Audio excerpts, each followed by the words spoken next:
we start, I know there's I've seen you all over. I've seen you on Zoom interviews.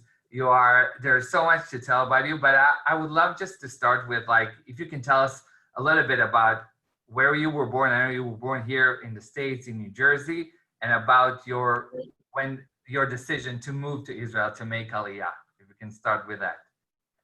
Sure. First of all, it's such an honor to be speaking to the Milwaukee Jewish community. I've actually heard amazing things about Milwaukee. Before I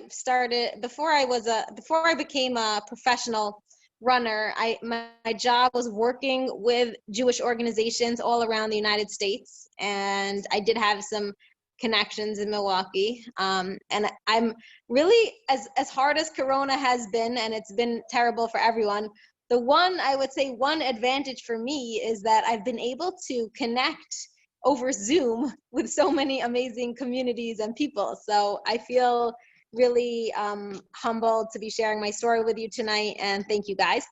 I grew up in New Jersey. I actually was born in Washington, D.C., but I spent the majority of my life in New Jersey, and my parents were actually really they were very instrumental in making it possible for me to move, because they used to take us to Israel from when I was in 8th grade. They would bring us to Israel for all the holidays so we could really experience Israel. And when I graduated from high school, I went to Jerusalem for a year, and I pretty much told my mom at the time, like, I'm not coming back. Like, I am going to stay in Israel. And I loved Israel from the beginning.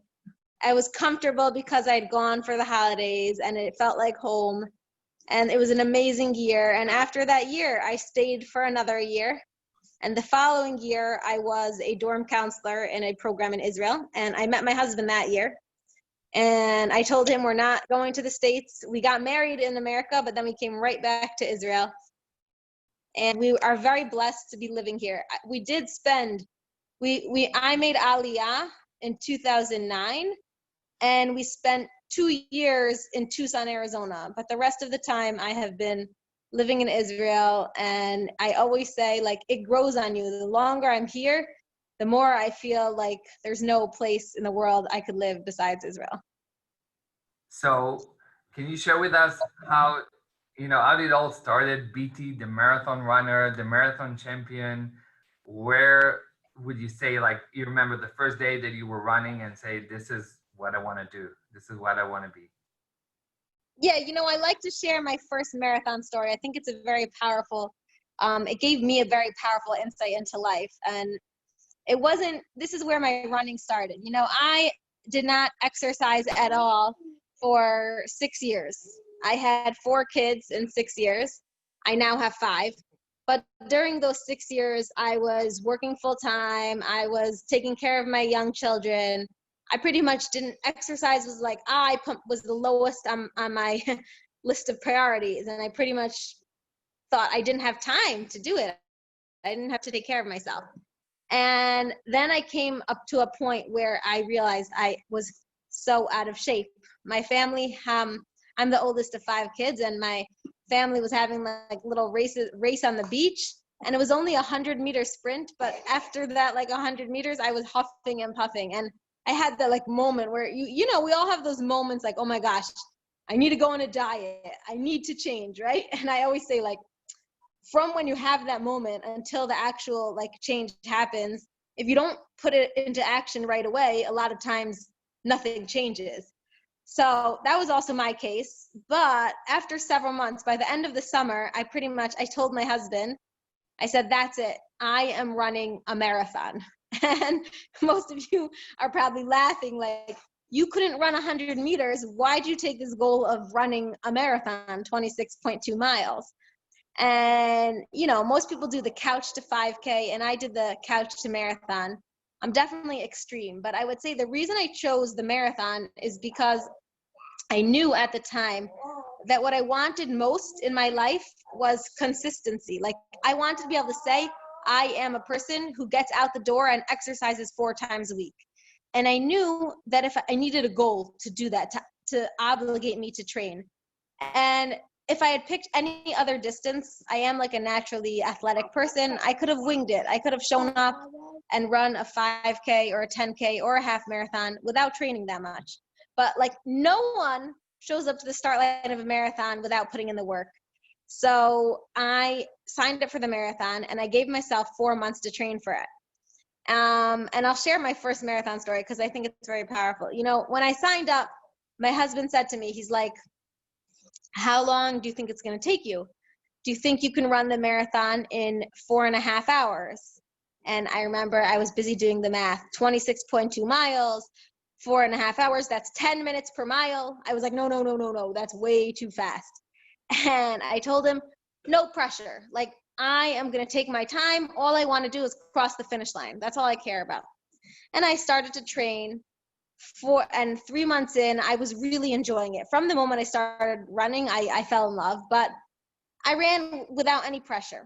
And a month before the race, my husband said to me, he's like, you know, you don't want to just cross the finish line of the marathon. You want to know when you cross the finish line that you gave it your all, that you did the best possible time you could. And I remember I was looking at him. I'm like, are you kidding? Like, I was almost insulted. Like, it's not enough for you. Like, if I cross the finish line, that's a big enough deal. What more do you want from me? Right? I didn't want any pressure. And my husband was like, no, come on. You're competitive. You want to know you got the best possible time you could. And the truth is, he's right. I'm competitive. I like to myself. But at that time in my life, I couldn't even see myself in that way. And that's why I always say having a mentor or someone who sees you from another perspective is so helpful for us achieving our potential. And he encouraged me. He said, why don't you go out and run a half marathon time trial? Run like 13. So run by yourself, time yourself for how long it takes you to do half the distance. And then, you know, we'll plug it into a race predictor. And based on that, we'll be able to tell you what you should run on the 26 full marathon. And so that's what I did. I ran 13 laps around Gan Sacher, which is a park in Jerusalem, by myself. And I came back. I told my husband, it took me an hour and 41 minutes. And he was like, okay, so based on that, you should be able to run the marathon in 3.5 hours. I was like, when I heard that, I said, you're nuts. Like, that's crazy. And it was terrifying because, you know, I always say the biggest mistake that amateur runners make is they start out too fast. And if you run too fast in the beginning, then you're going to blow up in the end. You're going to hit that lactic acid. You're going to bonk. If you have a full 26.2 miles to make, the ideal way to run a marathon, it's called negative splits. You actually want to run the first half, then the second half. And which seems counterintuitive, but disciplined enough, you should be able to do it. So when my husband told me, since I've never run before, because you never run the full 20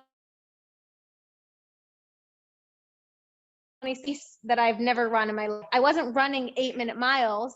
It takes to run a 3.5 hour marathon. It's an 8-minute mile. I wasn't doing that on my training runs. I thought it was crazy. And this is what my first marathon really taught me, that the greatest growth in life happens when you step out of your comfort zone. And my kids already know this. They like repeat it. Stepping out of your comfort zone means doing something that is scary and uncomfortable, and you don't know whether you're going to succeed or fail, taking a risk.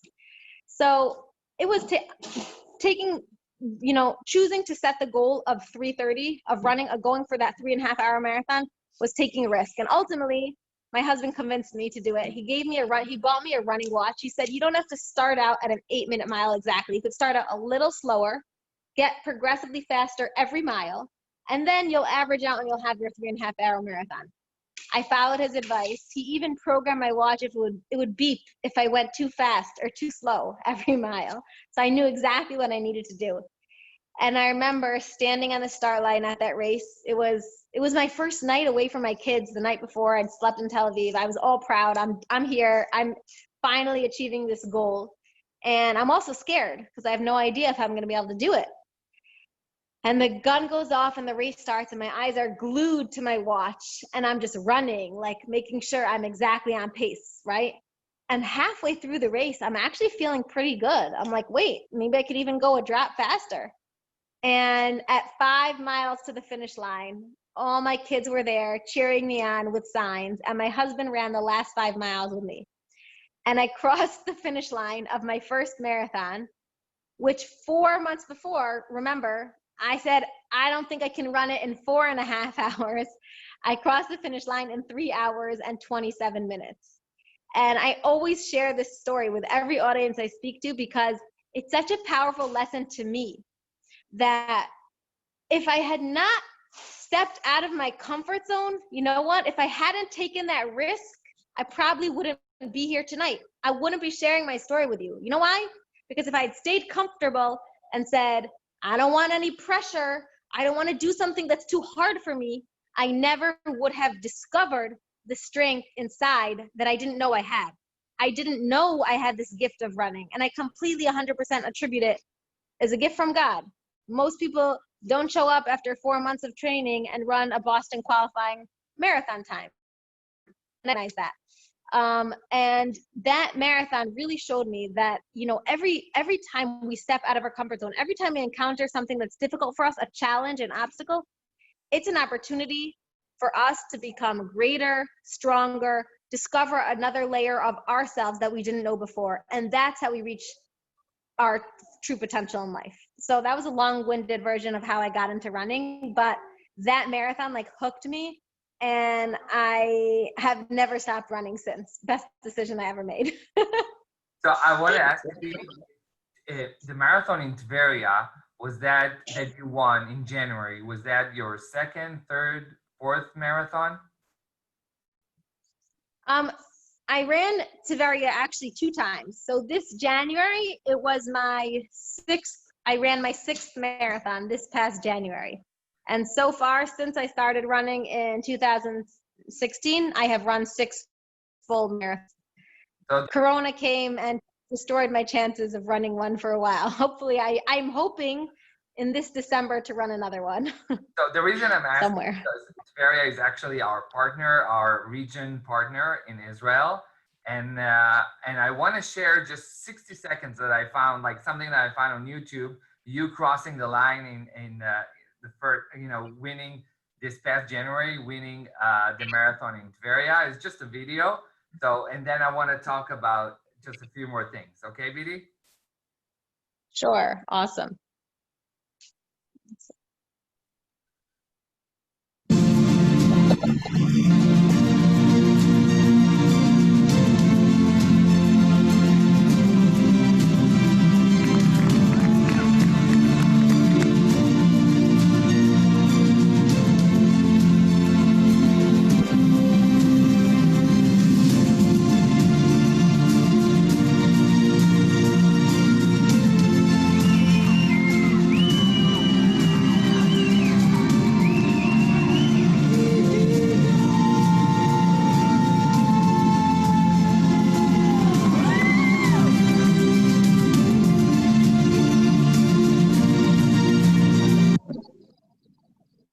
So, when was your first win? The first time you won a marathon? The first marathon I won was the Jerusalem Marathon in 2018. And I actually I wasn't the overall female winner. I was the fastest Israeli woman. So, but that was when I started, after that race, that kind of really put me on the map because people were really surprised. I always say, like, people were shocked that a mom of 5 could win marathons, or like, oh my gosh, she's running in a skirt and she could win, you know? But honestly, the most special part of that marathon for me was the fact that a week before the race, I decided for my, in memory of my cousin, my husband's cousin, who was, she suffered from anorexia, and she lost her life at 14. And it was devastating for the whole family. And her mother had a dream to create a rehabilitative program for any kids struggling with mental health issues to help them transition from coming out of the hospital to getting back into their everyday lives. using dog therapy and horse therapy. And I said, I want to like, let's bring this dream together because I have to win the Jerusalem Marathon, and let's combine forces. The publicity, any article that came out, I said, please put a campaign for Beit Daniela. And we raised $25,000 and Beit Daniela was born. And today it's an amazing place that helps so many kids in Israel who need it so badly. And every race I run, I try and use as an opportunity to raise money and awareness for Beit Daniela. So I think you didn't share yet, but like when you decided to become like a professional marathon runner, people around you, you know, your family, your, you know, you live, I think you live in Arnof, right? In a Orthodox neighborhood. What do you think the reaction was around you? Can you tell us a little bit about that? About being a woman in that society who wants to be a marathon runner? Yeah. So my family's always been incredibly supportive. And I would say that in fact, my parents like instilled it from a very young age, the like, you do you, and like, you don't have to worry about what other people think about you, or like, we never cared what anyone said. It's like, if you know what you're doing is right and good, then you continue pursuing it, and don't be afraid, even if it's different. Like, don't be afraid to stand out. Do your own, pave your own path. So I always knew that. We were always just like, grew up with a very feeling comfortable being out of the box, being open-minded. I would say I was very hesitant when I first made this decision to like transition into the world of professional running, because I was like, is it like, should my whole life be I was dedicating my life. I want to use my mission here is to make a difference for the Jewish people. And I had been dedicating my life until that point to connecting Jewish people all around the world with opportunities to learn about their heritage, to come to Israel, to get connected in their community. And I was like unsure, maybe I shouldn't give up that job, you know? And I spoke to my rabbi about it, and he told me, you're in a unique position to inspire people on a whole nother level, because there's very few, you know, women out there who can run the way you do, and who are staying true to their values and not compromising. And he really encouraged me to do it. And I have not looked back. It's the greatest. I felt like it was such an incredible gift that God's given me to combine all the talents and skills and blessings He's given me in one path.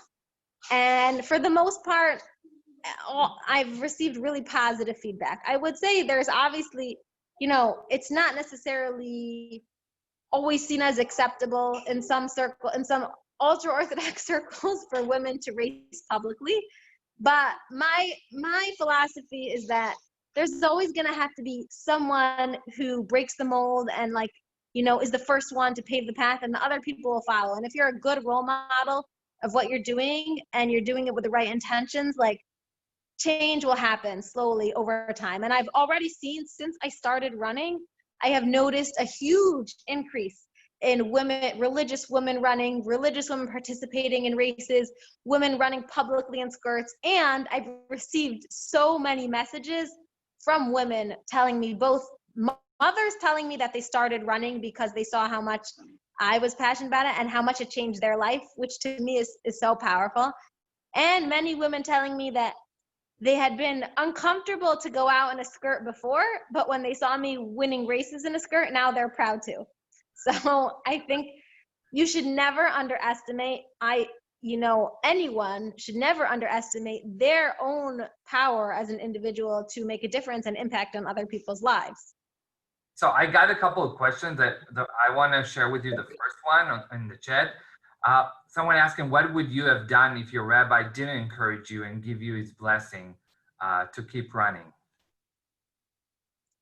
I think that if my personal rabbi, who I respect and is my mentor, had told me that it's better to, I don't think he never would have told me not to stop running. I think that Judaism encourages exercise and physical activity. But if he had told me that it didn't feel like it was good for me to be a professional athlete, I would have, chosen to pursue running, continue running just as a passion and hobby, but not as my full-time career. I I very much trust the mentors and rabbis I've chosen in my life to help me, guide me in my decisions. And I 100% respect his advice. I asked him when he did, he is supporting. I asked him if I could run on Shabbat because I love it so much. And really, if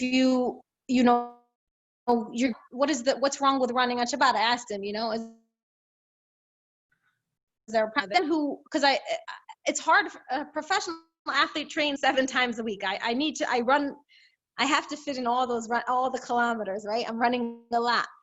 And he said to me, if you were just simply running purely out of pleasure and joy, you could do it. But since it's your job and you need to train and I need to report it, and then I can't do it on Shabbat. And so I have respected that.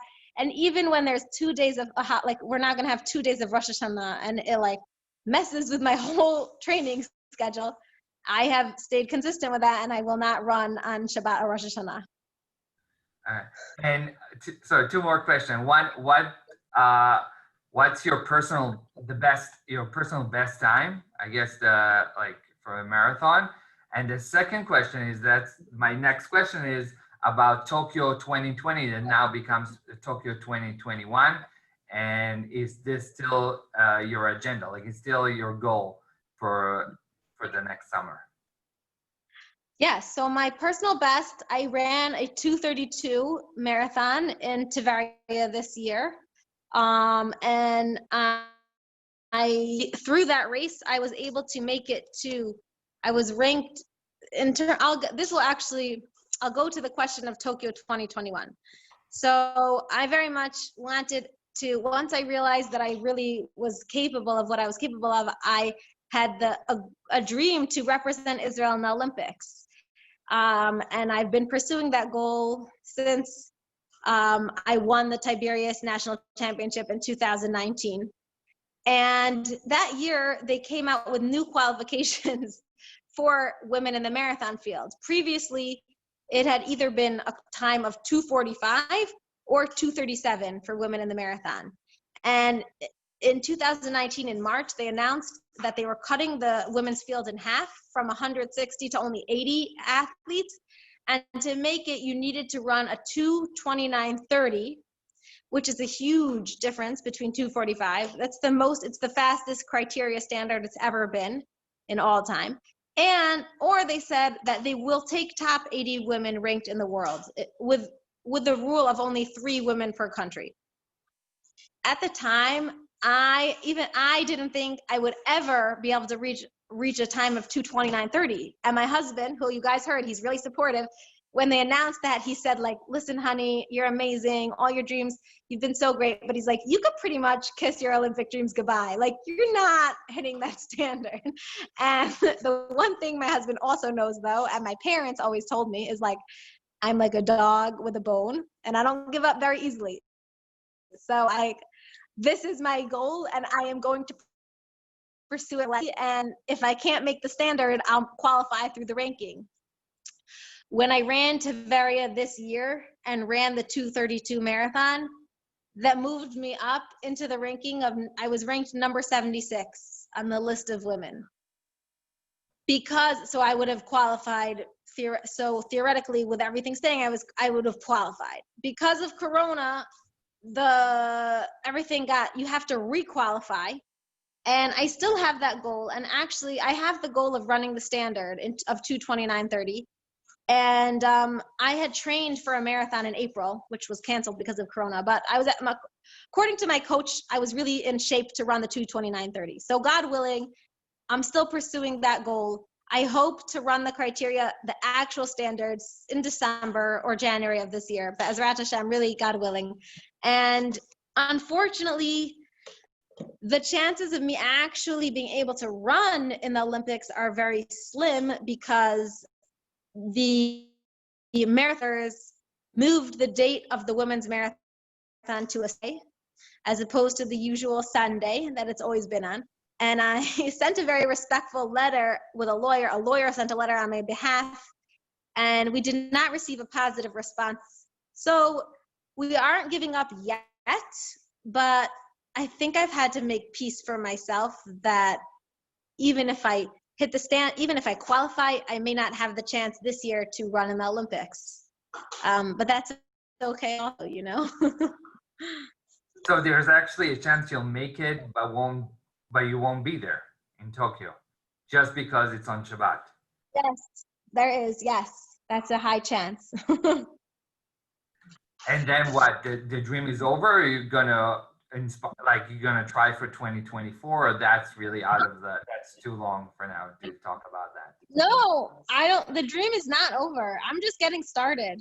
You know, most athletes, it's like years of aerobic development until they reach their peak. And I have only been training on a serious level for like a year and a half. So to me, I still have a lot more work to do. And I'm definitely really excited about the thought of 2024. And in between now and then, there's world championships. And personally, what I love so much about running is that it's this opportunity to become a better version of yourself on a daily basis and to like tangibly experience that. I think spiritually we strive to become the best version of ourselves as well, but sometimes we don't feel it in the same physical way. And working out and training hard and showing up and grinding all the time, like I love it. So I am not giving up anytime soon. So a couple more questions. One, do you know why they made the decision to change it from Sunday to Shabbat? So basically, normally the way the events are scheduled, the women's marathon's on the first Sunday and the men's marathon is on the second Sunday.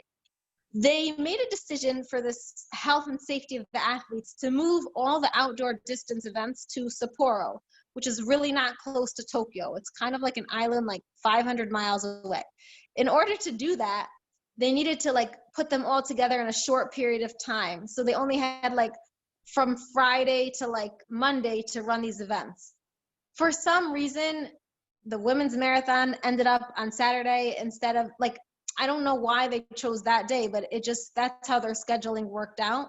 They haven't given an explanation why it's impossible to switch. Like technically they could easily switch the women's race walk event, which is on Friday, with the women's marathon, but I don't know why they don't want to. I think their rationale is that they don't want to publicly accommodate one religious athlete because they feel like they're setting a precedent that then anyone will come and ask them to meet their religious needs, and it gets complicated because there's Christians on Friday. My rationale is that obviously the Olympics need to put health and safety first.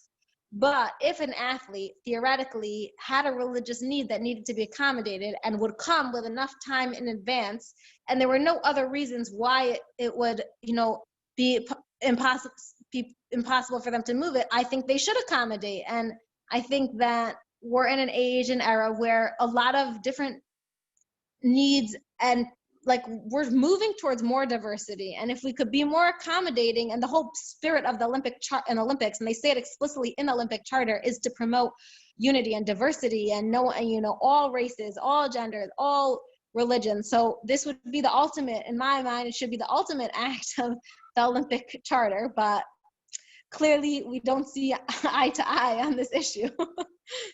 And another question, do you had to deal with any injury during the last couple of years since you start, training seriously to be a marathon runner? I'm really, really fortunate and blessed that I naturally have a very strong body. If I didn't have that, I probably would have injured myself because I built up to a marathon so quickly. My body's able to handle a lot, thank God. So, and since I also didn't run I didn't run very high mileage in the beginning at all.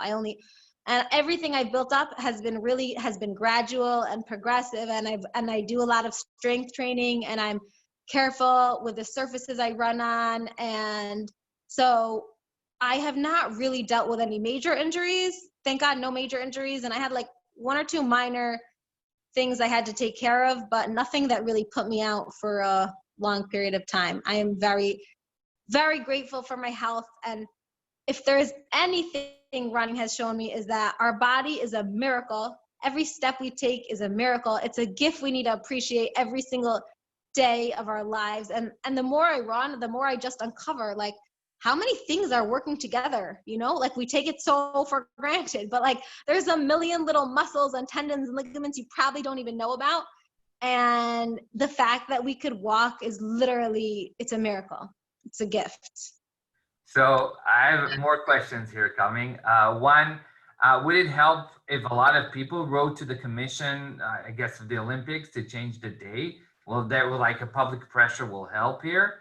And the second question is, while you're running, times don't reflect it. Do you find wearing modest clothing, I don't know how to say this word, inhibiting in any way? How do you say it?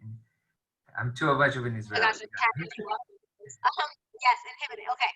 So about the public letters, I have to discuss it with the lawyer that I'm working with. I have no idea. Beatie, it's pretty hard to hear you right now. Oh, I'm sorry. Anything, does this change anything? I don't know. Something has changed like in 10 seconds ago.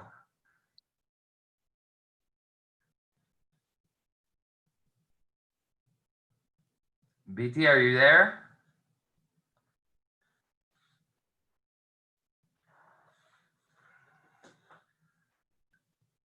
Hi, we have some. Can you hear me now?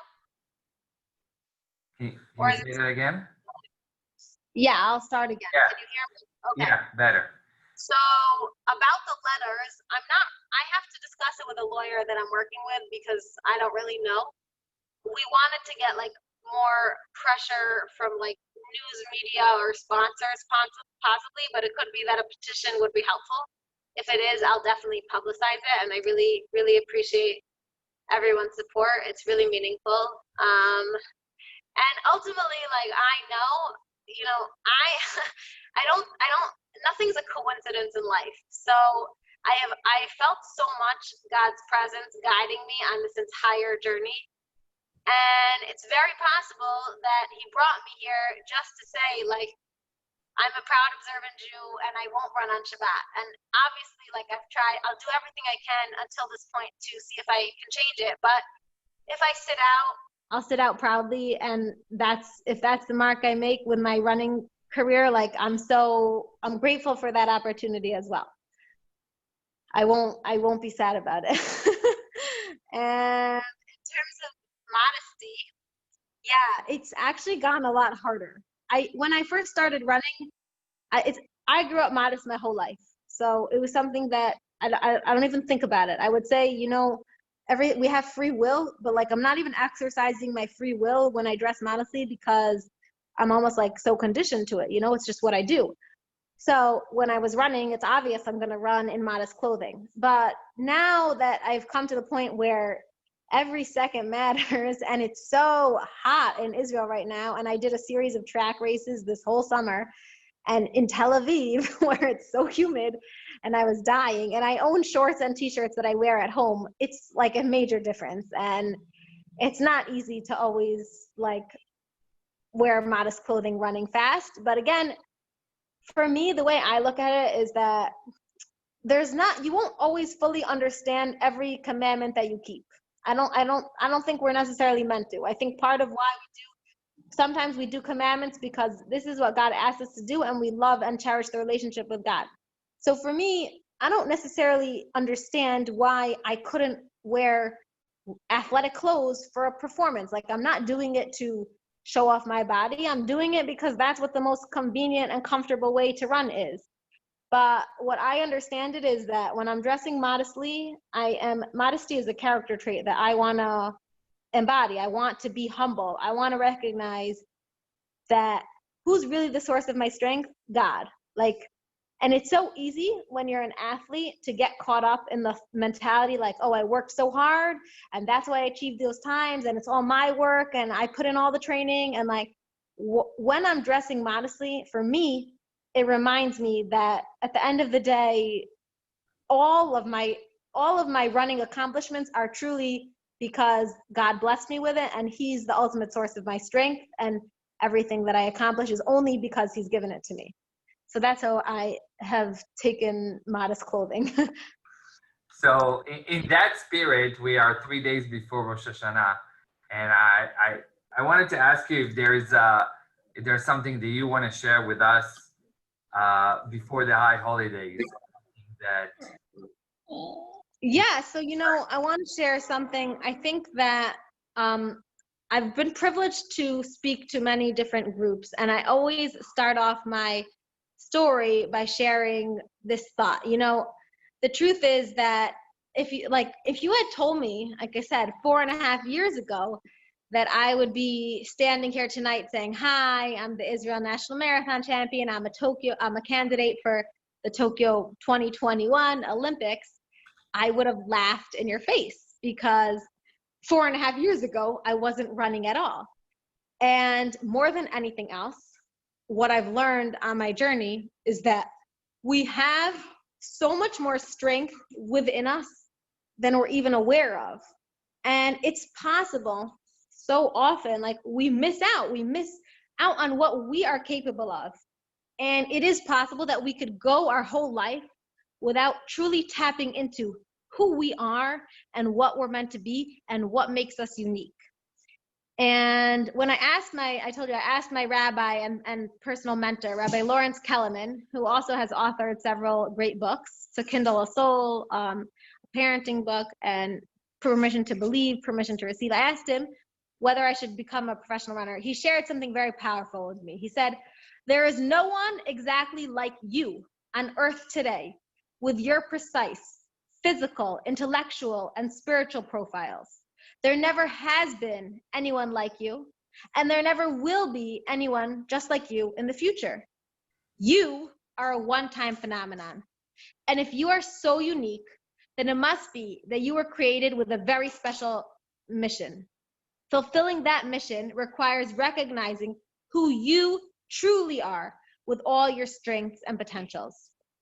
And so the truth is that if we don't connect to what makes us unique, it's not just a personal tragedy. It is so much bigger, because every single one of us is part of the Jewish nation, of what it means to be Am Yisrael. And every single one of us plays an integral role in the mission of the Jewish people here on this world. What's our mission? Our mission is to be the collective ambassador of God here on this world. We reflect God's presence in this physical earth. And how do we do that? Because every single one of us was created B'Tselem Elokim, in the image of God, and with a spark of divinity inside of us. And when we're fulfilling our mission, we are reflecting our unique facet of godliness into the world. And if you think about it, if one of you here is not connected to what makes you unique, what makes you special, why you were put here in this world, it's as if I would look at the Mona Lisa on the wall and say the Mona Lisa is missing the smile, because you are integral to you bringing God's presence here in this earth. And why is this especially appropriate before Rosh Hashanah? Because let me tell you what Rosh Hashanah is about. Everyone thinks Rosh Hashanah is this scary day. Rosh Hashanah is the day of judgment. You know what Rosh Hashanah is? Rosh Hashanah is when God passes, we all pass before God. And God is asking, do you want to be part of my mission here on this planet? Do you want to continue in joining me on my mission in the coming year? Are you ready to take it on? And what our job to do before Rosh Hashanah is to sit down and spend some quality time with ourselves, some introspection, thinking about what makes me unique? What did God give me? What are my strengths? What are my weaknesses? What tools was I blessed with? And how am I going to use all of those to contribute to this world in the coming year? Because when Rosh Hashanah comes, you know what you want to say? You want to be ready to answer God and say, yes, I'm here to partner with you on your mission. Yes, I want in. And yes, that's why I deserve another year of life, because I'm going to be a proud ambassador of you, God, in the coming year. I'm going to use everything you've given me, all of my talents, all of my blessings, all of my strengths, and all of my weaknesses to shine your presence here, to be a vessel for your light in this world. And you said, you said that your partner city was Tiberia, which is where I ran my 2 most significant races. And I want to share with you, Tiberia is actually one of the 4 holy cities. And I had the opportunity to pray at the grave of Rabbi Meir Baal Hanes, he was one of a holy rabbis. And it says about him that if you pray at his grave, he brings miracles for people. And when I prayed at his grave, the day before I ran that race this year, it was the most important race of my life, because if I didn't hit that time of 2:32, I would not have qualified for the ranking. And I needed it, and I had sponsors putting pressure on me, and it was a big deal. And I thought when I showed up to the gravesite that I would pray to God and say, God, help me win the race, help me run the time, right? All the prayers you have before a big event. And instead, when I got there, I immediately connected with Meir, and the words Meir, the root of the word Meir is or, it's light. And the only prayer that came out of me that day is, God, please help me be a vessel to shine your light in this world. And I connected to the words that we as women say every Friday night when we light the candles before Shabbat. We ask God, we say, God, let us merit that our children should light up the world with your Torah and your mitzvot. They should shine your light in the world. So I want to end off just with a blessing for every single one of us here, that may each and every one of you tap into what makes you unique and shine your light and be that vessel for God's light in this world in the coming year. And may all of us merit a year of health, an end to the coronavirus, a year of blessing, a year of serenity, a year of joy, and a year of the true redemption for all the Jewish people, so that we can merit being in Israel with God's light in the most real way. Thank you so much, Beatie. Shana Tova to you, and Shana Tova to everyone. I'm wishing you that whatever is going to happen in Israel in the next 3 weeks, or the next month, or the next 3 months, I wish you all health and happiness, and I hope this is all going to be over very soon. Toda Rabba for sharing your story. Toda Rabba to all of you for being here today with us. We have so much more coming on with the Israel Center in the next few weeks, and I hope you can join us. Our next event is next Thursday on the 24th at 3 p.m. with our own Shimon Levy from the Federation. Thank you so much. Anyone wants to share something before we go? Sorry, someone wanted to ask me how they could connect outside.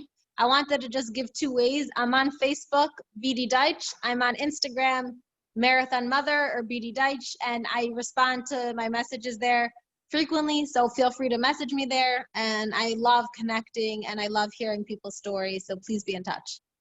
And yes, I can take any questions quickly. Dana? Oh, Beatie, I just wanted to say hi and let you know that there are women running in skirts in Milwaukee also, and that you're a great inspiration to all of us. You can see mine right now in my running shoes from this morning. I haven't changed.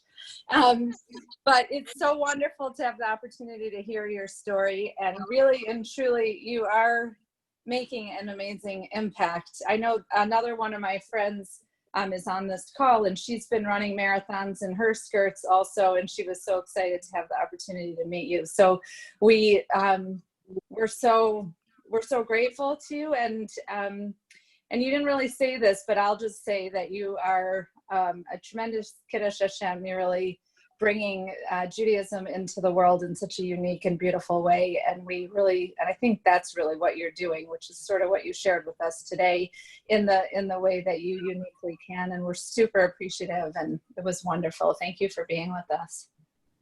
Thank you. That was really nice of you. You publicly embarrassed me. It's okay. Toda Rabba, Litraot, Shana Tova. Shana Tova. Shana Tova, only blessings. Bye-bye. Bye-bye.